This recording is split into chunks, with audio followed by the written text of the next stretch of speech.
எல்லாருக்கும் வணக்கம்.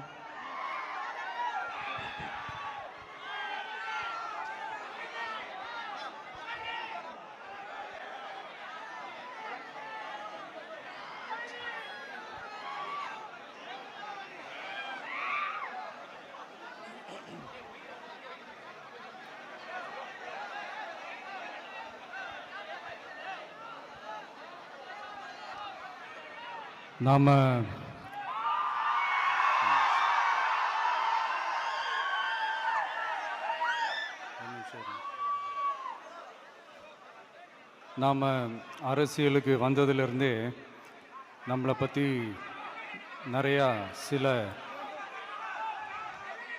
வதந்திகள் எல்லாமே சொல்லிக்கிட்டு இருக்காங்க இல்லையா?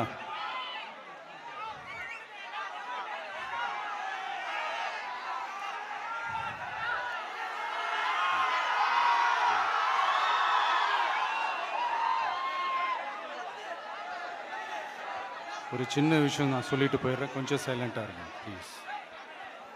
நாம் அரசியலுக்கு வந்ததிலிருந்தே நம்மளை பற்றி நிறைய சில வதந்திகள், அந்த டீம் இந்த டீம் அப்படிலாம் சொல்லிக்கிட்டு இருக்காங்க இல்லையா? ஆனால் இவர் எந்த டீமும் கிடையாது, மக்களுடைய டீம்,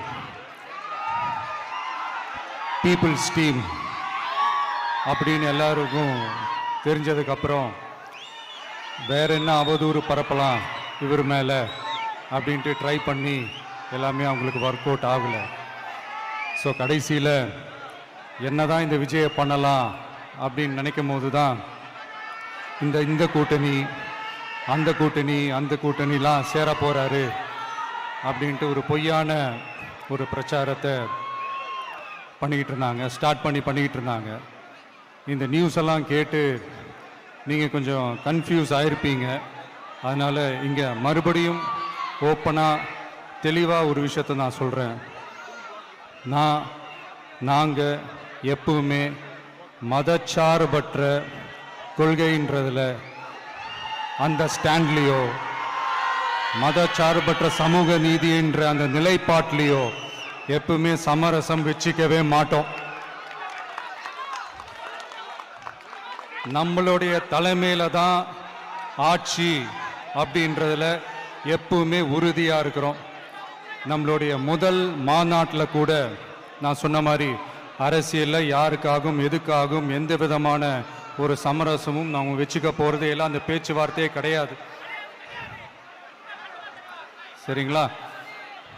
அதனால் யார் என்ன அவதூறு பரப்புனாலும் தயவு செஞ்சு அதை நம்பாதீங்க.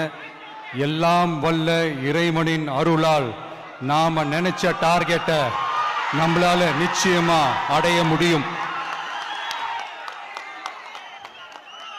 இன்னைக்கு என்னுடைய இஸ்லாமிய சகோதர சகோதரிகளுக்கு என்னுடைய ரமலான் நல்வாழ்த்துக்கள். கான்ஃபிடென்ட்டா இருங்க, நல்லதே நடக்கும், வெற்றி நிச்சயம்.